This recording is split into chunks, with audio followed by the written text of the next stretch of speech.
of the initial bill proposed in 2013. Next, it will be tabled in the Parliament. The bill could not have come at a better time, is what we're saying.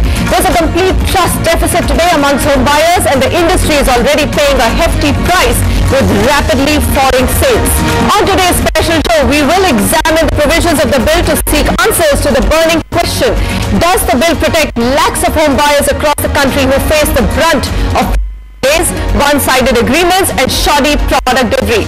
To answer that, I have with me Pankaj Bajaj, MD Deco Infrastructure and Properties, Australia, Managing Director of Sari Homes, Sudipta Kumar, PAB, Advocate Supreme Court, Anshuman Magazine, CMD, CBRE, South Asia. Gentlemen, thank you very much for joining me. Let's just take a quick look at some of the key provisions which have been cleared. First of all, has the bill widened the compliance net? Yes, it has. Along with residential commercial real estate projects will also be covered, and all projects will have to be registered with the regulator within 3 months, including size of just 1,000 square feet and 3 apartments. So even small developers cannot advertise launch project without registration, and non-compliance will attract fines, and misinformation attract fines of 5% of the project cost. So we will keep showing you all the other provisions, but I think the first burning question is the buyer adequately protected? So Sudipta, you've been on the real estate shows several times. We've discussed how dire the situation is, especially in some of the key markets of NCR, where project delays have crossed actually 50 months. What do you think? I think it's come little late. It's good for us, and it will certainly, any law that comes in, all the stakeholders get to have a say on this. I think the regulator, the implementing agency, if they really look at it objectively and make use of the law, I think it's all the better. I think the real estate sector will take a better year out of this. All right, so it will become more transparent, hopefully. Anshuman Magazine, what's your reaction? We've been hearing voices since morning. Developers' point of view is that it's somewhat draconian. There could be criminal proceedings against developers who actually delay their projects. Okay, we've lost Anshuman. We'll get back to him. But is this bill draconian, or do you think it will protect the buyers? Draconian for the developers, Pankaj, of course. Yes, if you do commit willful defaults, the developers will face the full force of the law. But where the developers are apprehensive about this bill is that the term willful default has not been adequately defined. So what we fear is that we will be at the mercy of discretionary powers of the authority, that we will be defining what willful default is. Why do you call it discretionary? He's supposed to examine. But it's not defined. Okay. So, and another thing, it says that you cannot launch a project unless you register a project with a developer, which is a very good thing, and it does protect the customers, to answer your second question, from the menace of pre-launches. Developer launching projects without having title of the land, without getting all the requisite approvals. But again, what is the mechanism for that registration? It says it's going to be online, it's going to be a deemed registration within 15 days, but subsequently the regulator is going to examine your documents and have the power to revoke the registration. It is not defined on what grounds. If it has been deemed, these things will get cleared. Overall, on the provisions, Anshuman Magazine, we have it with us. Anshuman, look at some of the key provisions. One, that you will be penalized if you do not declare everything, the promoter's background, the approvals, etc., and register your project with the regulator. It goes on to actually say that the one-sided agreements, especially where the buyer had to pay 18% interest to the developer for a delayed payment, but the developer himself got away with 5 rupees per square foot, which actually works out to less than 3% in a mid-size home. Do you think some of these big changes are just something which were waiting to happen to protect the home buyer in India? See, first of all, you asked me the earlier question that what do I feel of it. I think this is good that the regulator bill has come in, because this will give confidence to investors in the long term. This will attract more investment in the sector, both keeping the consumer in place, but also importantly institutional investors, which will come in both domestic and foreign. Okay. But leaving that aside, so it is good, but at the same time, along with the regulator bill, the government also has to take certain accountability. It will, one of the reasons why, if you look at any sector in India, be it telecom, be it cars, where the costs have gone down, services improved, quality is improved is because of competition. If we make development business more difficult to enter, and part of it is part of the regulatory bill where some of the laws are still draconian like you mentioned, then we will not get more people coming to the market doing development, more professional, better people, which will increase competition, which will reduce prices, improve quality, etc. in the long term. So there are certain provisions which need to improve. The industry was evolving. There were, I don't want to name any companies here, but there is a company in NCR, young bunch of architects, professionals who launched several projects on the promise of transparency, and we know what's happening to many of those projects of that company. The developers have split and the projects are getting inordinately delayed. So I'm not so sure there's been enough time, Vineet Relia, for the industry to clean up its act by itself and self-regulate. There are only a handful of developers who we can really call as honest, transparent and following the rules and actually protecting or thinking for the buyer. There's a word in Hindi which is called fitrat and niyat. Somehow the industry hasn't convinced the buyer that its niyat is right, intention is right. So I think, the way you put it, the rules of the game are defined now, right? But what we are worried about is there are certain provisions about how it is going to be executed on the ground. Okay. If you again get us back to a situation that we have to go and plead to an individual's judgment, then we'll be creating more issues. Otherwise, yes, like Pankaj put it, if there is a willful default and somebody has a wrong intention, the consumers are protected. More importantly, the financial institutions are going to be protected, so a lot of new investment will come in, which I think is going to, the growth will happen many times now. All right. So there is a pro and a con to every argument, and of course we've heard the developers say that there will be another layer of approval added. Already they face 50 plus approvals, and we all know that those take just a lot of time. In fact, there is absolute no surety of how long approvals could take. They could take 3 months to 6 months to 12 months, and that's a big bane of contention, which of course the bill has just not taken care of. But consider this, why are we coming back to the buyer's problem? The average delay in delivering projects across the National Capital Region and Mumbai Metropolitan Region between 2011 and 14, and these have been good 4 years for the developers to have actually bucked up their act, has been 30 months and 20 months respectively.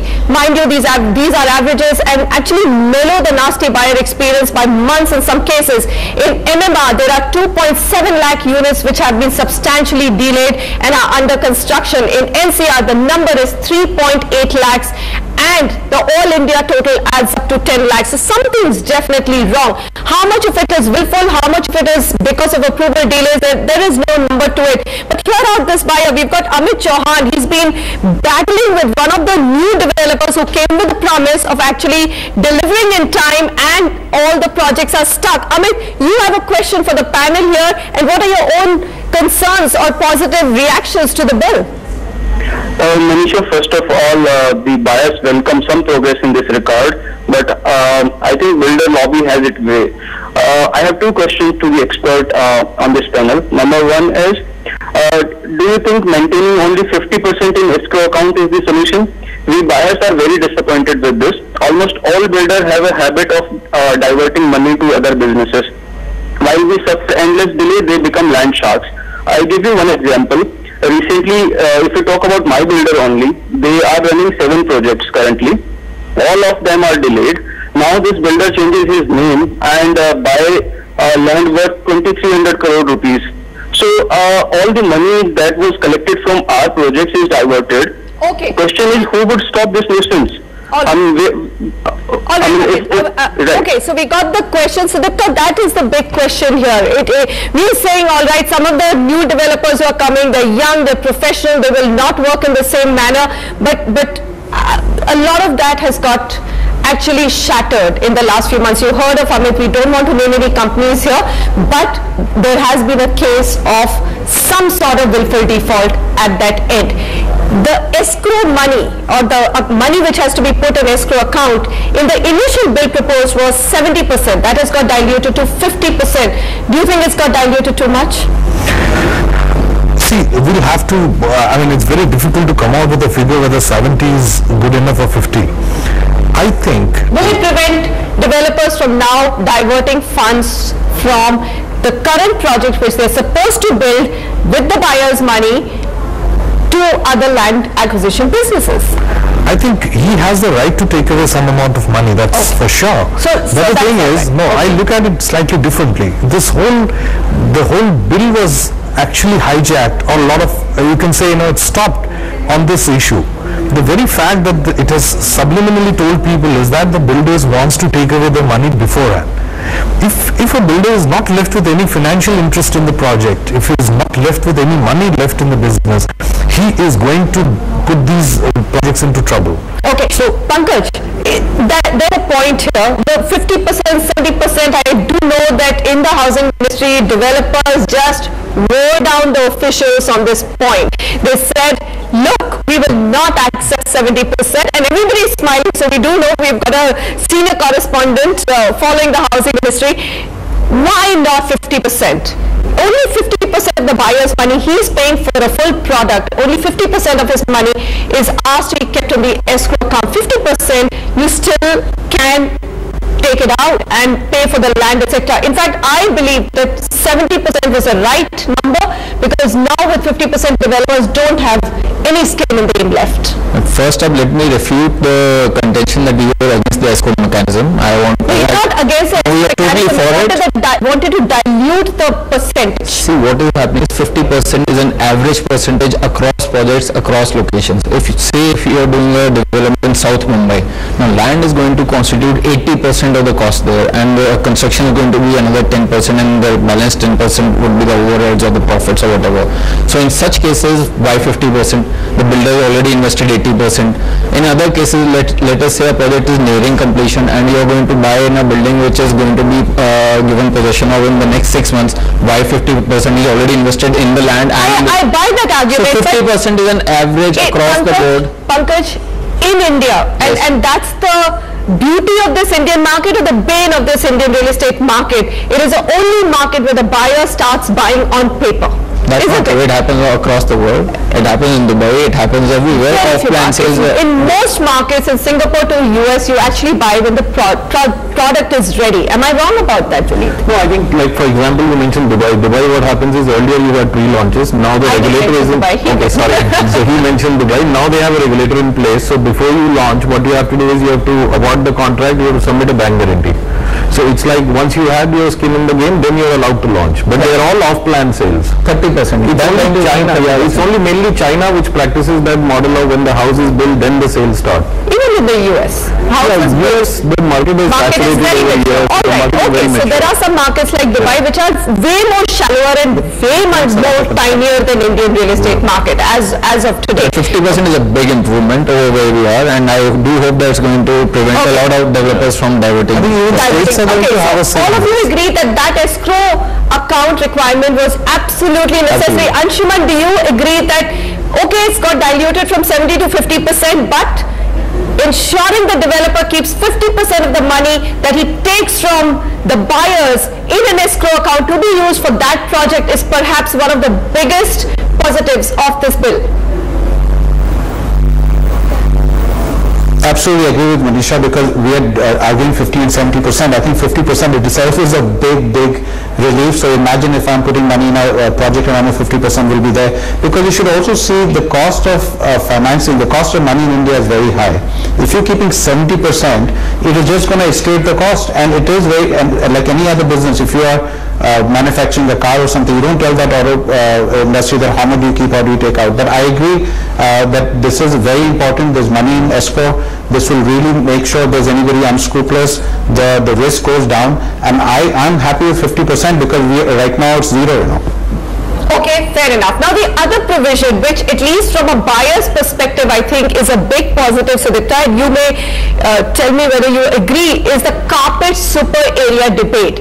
Every developer prices the product on super area. Super area is a carpet area, which is what you get within the four walls, the built-up area, the common areas, the landscaping, and plus. So that plus has never been defined. In fact, the ratio has been worsening in Mumbai. Sometimes you pay for 1,000 square feet home, and what you get is 550 square feet, and we know of cases which is happening.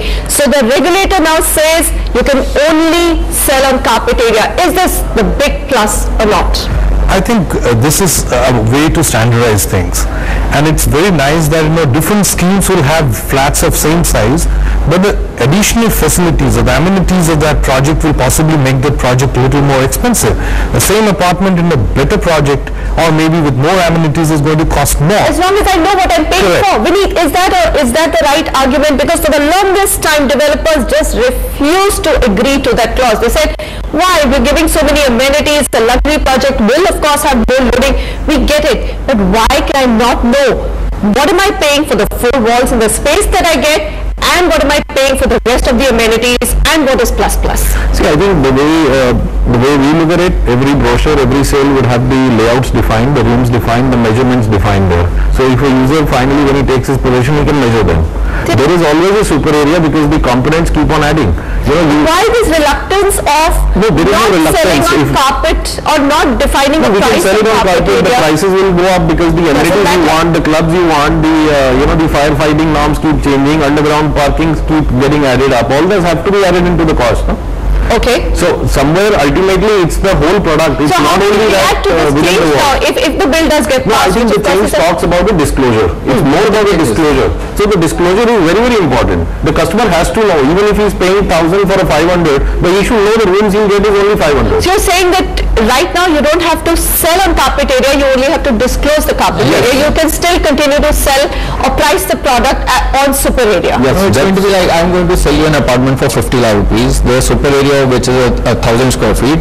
Now I have to compulsorily also disclose the carpet area that is going to be 700 or 600. In fact, not also include the primary square footage which has to be disclosed is the carpet area, and it is optional for you to disclose the super area. Okay, the customer can choose his own denominator to divide the price by and get a per square. So you have to total up the rooms in the layout and just make it for the user to understand. More transparency. One last point that I'm going to touch upon, and I think this one was just waiting to happen. CCI, of course, called builder-buyer agreements one-sided and actually used a very, very strong term for it, saying they are abusive across the country.